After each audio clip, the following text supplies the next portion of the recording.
Welcome to Peace, Love, Liberty Radio, online at fppradio.com. So, last week, I told you that the Wikimedia Foundation has sued the NSA. Well, there's another interesting lawsuit. This one not against the NSA or from the Wikimedia Foundation. However, this comes from the American Civil Liberties Union. The ACLU has filed lawsuit against the Obama administration over the drone kill list. The story comes from The Guardian. It says, as the U.S. debates expanding its campaign against the Islamic State beyond Iraq and Syria, the leading U.S. civil liberties group is intensifying its efforts to force transparency about lethal U.S. counterterrorism strikes and authorities. On Monday, that being today, the ACLU is expected to file a disclosure lawsuit for secret Obama administration documents specifying, among other things, the criteria for placement on the so-called kill list for drone strikes and other deadly force.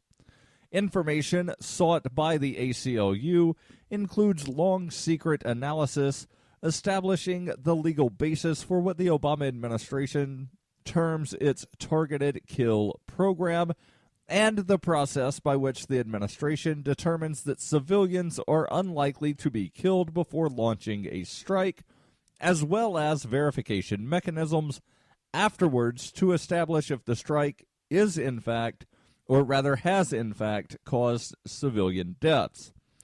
And this is very important because the administration, not just Obama, but it happened under Bush as well, to where they would wind up basically saying that every male that was killed was a suspected insurgent, and really it was only the women and the children that were listed as civilians, and that number is still way too high. Even if the number is one civilian, it's too high.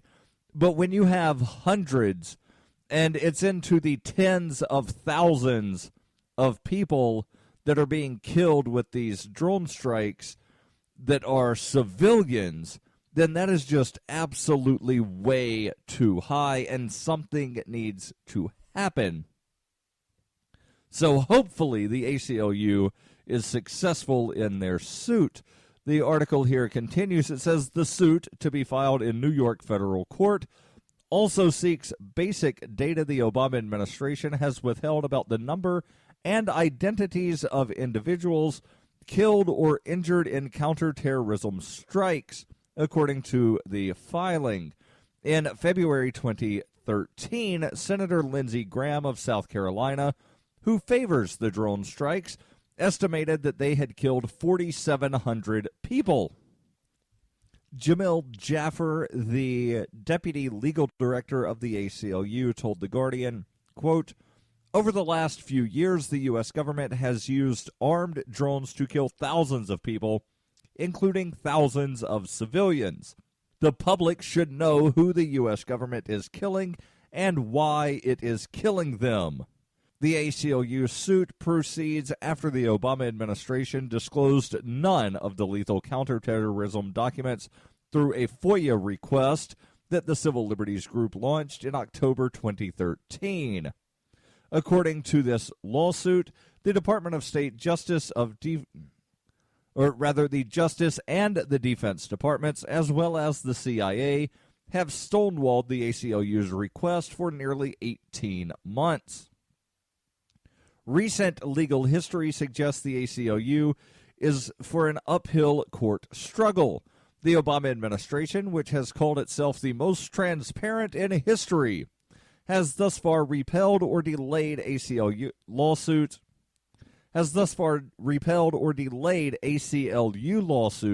for disclosure around drone strikes and the 2011 assassination of Anwar al-Awlaki, a U.S. citizen and al-Qaeda propagandist. Additionally, the administration is fighting the ACLU on the legality of its bulk surveillance activities and to prevent the release of thousands of graphic photos detailing Bush-era torture by the CIA and the military. Yet, the article continues, the administration has seen the courts chip away at its blanket denial of the documents sought by the ACLU. Most of the intelligence community's disclosures of surveillance memos since Edward Snowden's revelations have followed the administration's courtroom losses to the ACLU and other civil liberties groups. In June, the Second Circuit Court of Appeals forced the Department of Justice to release much of a critical 2010 memo blessing the killing of al-Awlaki. The ACLU is seeking the release of 10 more major intelligence memos related to targeted killing. Colleen McMahon, the federal judge who initially denied that memo's release in 2013, ruled against the ACLU with regret, writing that loopholes in transparency laws benefiting the government left her, quote, stuck in a paradoxical situation that she likened to Alice in Wonderland. Since the new lethal force lawsuit is related to the al-Awlaki one, McMahon may be the federal judge who hears it. The new ACLU lawsuit seeks to pierce the veneer of assurances by President Obama and his administration that the drone strikes and other lethal counterterrorism practices his administration has embraced have been restricted. And he's claiming that they've been restricted, even though compared to the use of drone strikes under George W. Bush, they have gone up drastically. And one could argue that, well, the drones really didn't start being used until the last couple of years of the Bush administration, and it, is a way to kill people without putting soldiers in harm's way, and make up all these other, really flawed moral arguments of why it's perfectly okay to kill people with remote control airplanes. And maybe in the last, 12 months, the number of drone strikes is lower than it was during the first 12 months of the Obama administration. I've not seen the most recent numbers, but I read news stories all the time about drone strikes in Yemen, drone strikes in Pakistan, drone strikes in Afghanistan, killing people. Normally, at least half of the people killed are listed as civilians. That's assuming that we get anything other than the official number. And generally in Yemen, they'll play along and say everybody killed was suspected terrorist. But then they never release any names, and there's never any follow-up data. But based on the reports from people in these villages where the drone strikes are happening, they're saying, no. Pretty much everybody was not a terrorist. Nobody here was a terrorist. We've never, known that these people were alleged to have been involved in any of these groups. And maybe you could make the argument, through some weird sort of moral loophole that, they're just trying to protect themselves because they don't want to let it be known that they knew some terrorists. I would say that's pretty far speculation, just as much so as claiming that everybody that gets killed that's a male is a suspected terrorist. There's more. Stay tuned. The Doublespeak Dictionary by Leslie Starr O'Hara satirizes the marked difference between the ideal of we the people and the reality of we the elite, while offering an insightful glimpse into the clockworks of the totalitarian mind. Ever irreverent, but never irrelevant, the Doublespeak Dictionary serves as a subversive and humorous, but timely reminder that the emperor has no clothes. The Doublespeak Dictionary is available from Amazon.com and all major bookstores. Bitcoin Not Bombs is a launching pad for nonprofits and social entrepreneurs into the financial freedom of the Bitcoin economy. Bitcoin Not Bombs offers premium publicity campaigns designed to facilitate an organization's adoption of Bitcoin as a payment system. Bitcoin Not Bombs is fully committed to being the hub of the nonprofit sector of the Bitcoin economy, maximizing the potential cross-promotion of all our clients and commercial partners. To learn more, visit bitcoinnotbombs.com. You can support FPP Radio by shopping online. Whether you're looking for t-shirts, precious metals, bitcoins, or books, you'll find that and more at shop.fppradio.com. There's an Amazon shopping iframe built into the website, or you can shop directly from FPP with Bitcoin in the Bitcoin store. Every purchase you make from one of my affiliates at shop.fppradio.com helps fund FPP Radio. That's shop.fppradio.com.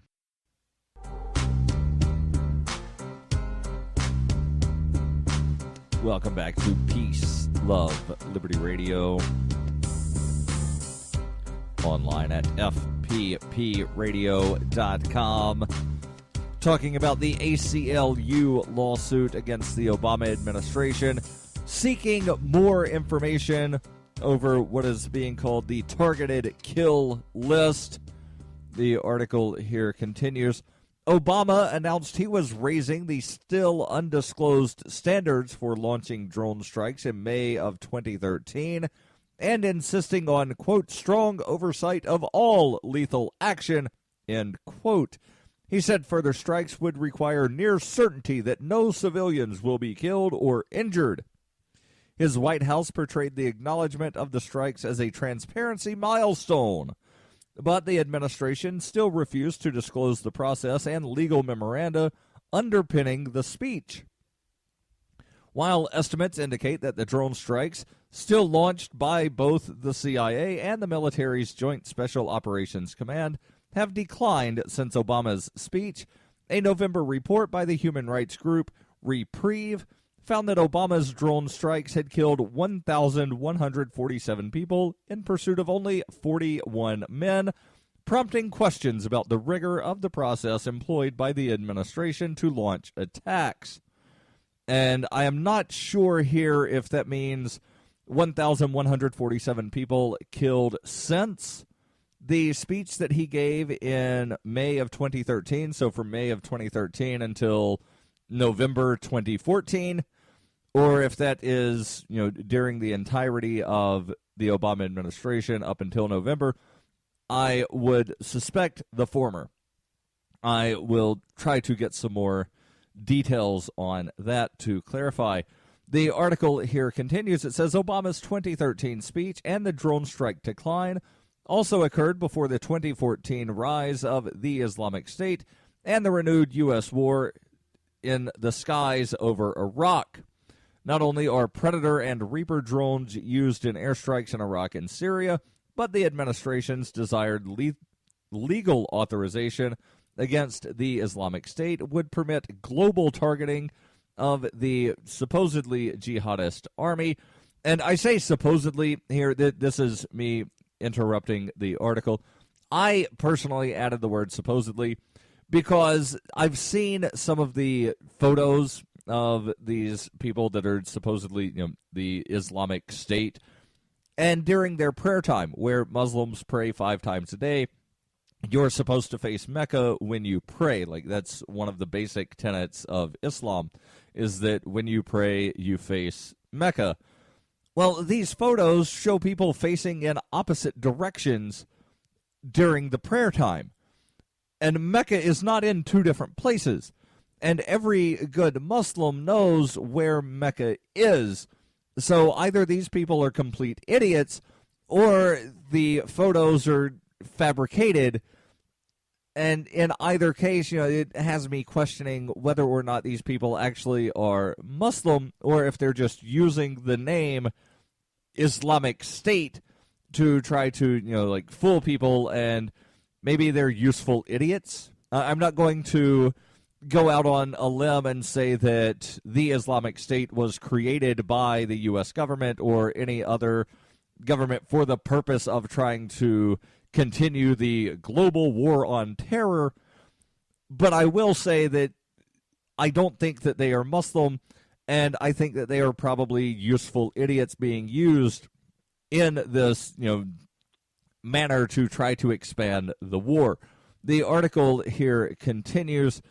The Islamic State has far-flung affiliates, which now include Boko Haram in Nigeria, as well as allies in Libya, the Sinai Peninsula, and beyond. The article continues. It says, that authorization wisely does not include any geographical restrictions, argued new Defense Secretary Ashton Carter in congressional testimony last week, because, quote, the Islamic State already shows signs of metastasizing outside of Syria and Iraq. Jamil Jaffer from the ACLU told The Guardian there could be, quote, no legitimate justification for persistent official stonewalling on civilian casualties and the procedures by which people, including U.S. citizens, can find themselves on a secret government kill list. Jaffer added, the categorical secrecy surrounding the drone program does not serve any legitimate security interest. It serves only to skew public debate, to obscure the human cost of the program, and to shield decision makers from accountability. And I cannot agree with him any more than I do, because that's really what happens when you have, these secret programs that, we've got this secret paper, but we wrote classified on it, so therefore we can't show it to you. And, we're misconstruing this law over here, but we're not going to tell you what law it is that we're misconstruing. And then, Section 1 of the U.S. Constitution, line whatever, paragraph something, word 4 says the, so therefore we can do whatever the hell we want. That's basically how these people operate, is that they, make up some kind of thing, and then they interpret it how they want to be able to do what they want. And I agree with the ACLU here that there is no legitimate security interest in keeping this classified. Just like the whole, no-fly list. They have never disclosed how you wind up getting on the no-fly list. They've never disclosed how you appeal to get off of the no-fly list. I worked for an airline for 4 years and never figured this stuff out. I wound up going through what's called a ground security coordinators class, and they did disclose how you wind up getting the 4 S's on the airline ticket that requires, like the super secret special search, where, you get the extra blue glove love, if you will. And there are ways to avoid that. One of those is do not pay cash for an airline ticket. Yeah, I know that seems very strange, but they do not want people paying cash for airline tickets. That's something that they think that only hijackers and terrorists do. You should also not buy a one-way ticket 24 hours before the departure. Actually, you should not buy any ticket 24 hours before the flight. And there's something about one-way tickets. I forget exactly what that was, but those are basically the 3 things. So one-way tickets, paying cash, and buying a ticket less than 24 hours before departure are things that terrorists supposedly do. So when I asked the instructor of this class when I worked for the airline, his response was, 9/11. I said, from my understanding, all of the hijackers bought their tickets 2 weeks in advance with credit cards, and they were round-trip tickets. And then his response was, D.B. Cooper. And if you're not familiar with D.B. Cooper was the first person to ever hijack an airplane. And no one has ever found who this guy is, because he hijacked the airplane, demanded cash, demanded parachutes, and then, airplane, take off again, fly me, and then he jumped out of the airplane. He has never been found. Some of the money has been recovered in, the middle of a desert somewhere. But the whole thing, they want to keep it secret. They don't want you finding things out. There's more when we come back on Peace, Love, Liberty Radio, online at fppradio.com. When her plush and comfy life suddenly and unexpectedly fell apart, Brooke and her dog Cloud set out to defy the odds. If this is a man's world, as they say, living on the streets is no place for a young woman. One day she awoke in the redwood forest and realized she had become a hobo, and would ultimately come to know exactly what it means to survive. How to Be a Hobo by Brooke Willett is available from Amazon.com and all major bookstores. Hey, this is Michael Dean from the Freedom Fiends radio show. I've been working with computer programmer Derek Slopey to create Fiend Phone. I'm using Fiend Phone right now to talk with and record one of my co-hosts in real time. Take it, Davi. Hey, this is Davi Barker, and I'm 1,000 miles away from Michael, but we sound like we're in the same room. We sure do, Davi. So, Davi, please tell the nice people more about Fiend Phone. Fiend Phone is free, open-source software that opens up a global world of possibilities for collaborative, high-quality remote voice media production, and I'm digging it. People can try the Windows beta version of Fiend Phone right now at fiendphone.com. But we're also raising money to vastly improve Fiend Phone and vastly improve independent talk media worldwide. So go to fiendphone.com to help out. Who will build the audio roads? We will, with your help. That's fiendphone.com. FEENPHONE.com. Foxtrot, Echo, November, phone.com. Fiend Phone. I never knew remote audio could be this good.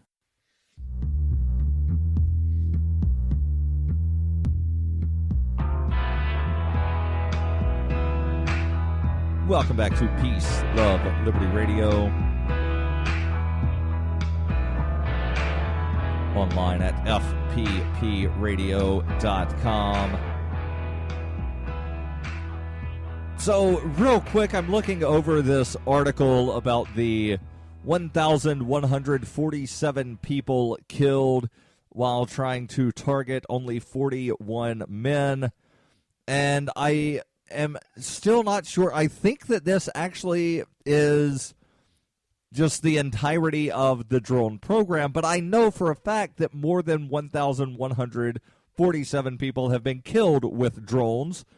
So this might just be 41 specific cases that they wound up pulling up.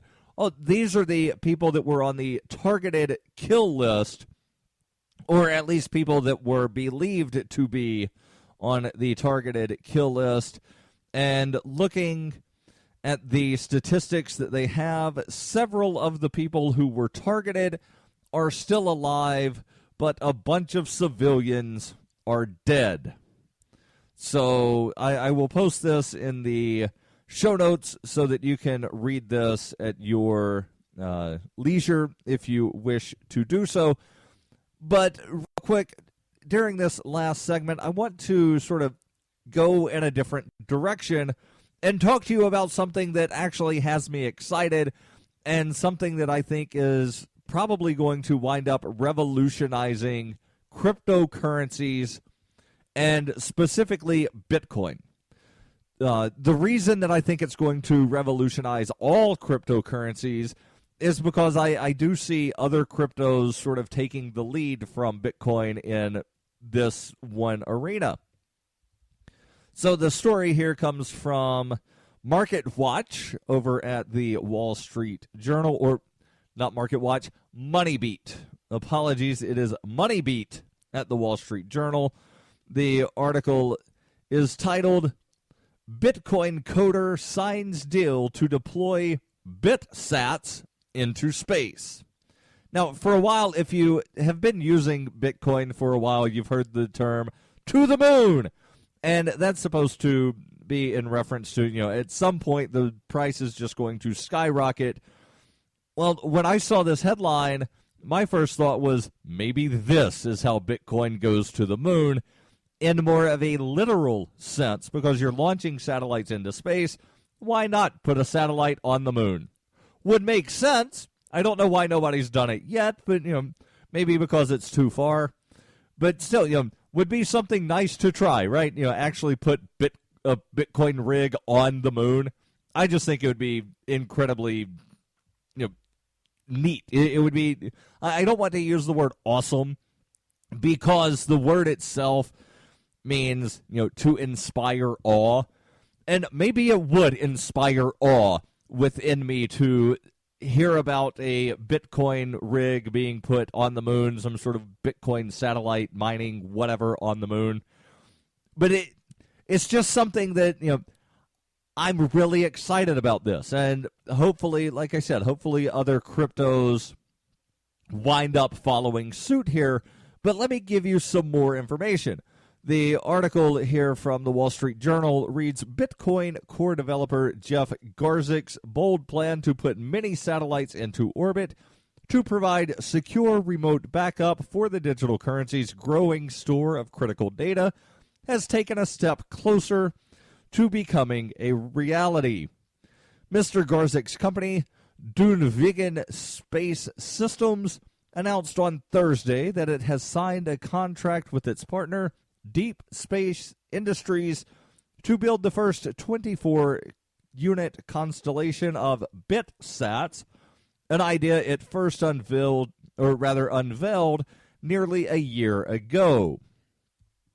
Dunvegan plans to have the BitSats keep a complete record of Bitcoin's ever-growing blockchain ledger, thus acting as a crucial full node to back up Bitcoin's all-important core database at a time when the number of earthbound computers providing this vital storage has declined. Separately, Mr. Garzik said Dunvegan will offer BitSats to paying customers who would use them for proprietary data storage solutions and communication services. For such companies which might choose a space-based operation for, among the reasons, keeping their most sensitive data physically removed from potential attackers, the company already has a price menu. $1 million for one BitSat, $19 million for a full 24-unit constellation. So, see, you can save $5 million by putting your stuff on all 19 BitSats. And I don't really know which sort of companies are going to wind up taking advantage of this, but I could see some of the more legitimate alternative currencies probably taking advantage of this. And I don't know if this $1 million is for a specific time period or if it is for the lifetime of the satellite. But the article here continues. It says this for-profit part of the business would monetize an operation that was initially conceived as a public utility aimed at securing Bitcoin's decentralized network. Garzik said, as programmers, we are always asking that higher-level question. How can you solve that problem and at the same time several other problems? And that's where the revenue model came from. Basically, we looked at the BitSat as a platform that can do on-demand data broadcasts to any location on Earth, as well as store data for customers. Garzik, who also works for Bitcoin payment processor BitPay and is a member of the 5-person team assigned to coordinate development and maintenance of Bitcoin's core open-source software, initially looked at having the BitSats mine for Bitcoin rewards in space, but he said it would have been prohibitively expensive as many more solar panels would be needed to power up the high-powered chips needed to compete with fast-paced Bitcoin mines on Earth. As it is, the BitSat nanosatellites are small, 10 centimeters by 10 centimeters by 30 centimeters. Not even, or rather, yet even that is larger than the initial 10 by 10 by 10 prototype because it had to accommodate more panels to fuel the onboard computers. The small size of the unit makes launching them a much more cost-effective operation than traditional full-scale satellites because they can hitch ride with launchers that put other equipment into orbit. Dunvegan's partner, Deep Space Industries, is already involved in commercial spacecraft projects, but is perhaps best known for its plan to develop asteroid mining. So, real quick, the 10 centimeters is just a couple of inches. I'm doing a calculation right now, and 10 centimeters is equal to 3.9 inches. So this thing is less than 4 inches by 4 inches by about a foot. And there's going to be 24 of these. And it's going to be basically Bitcoin computers in space. I love it. Don't forget, every Wednesday, the Ask Me Anything AMA at fppradio.com.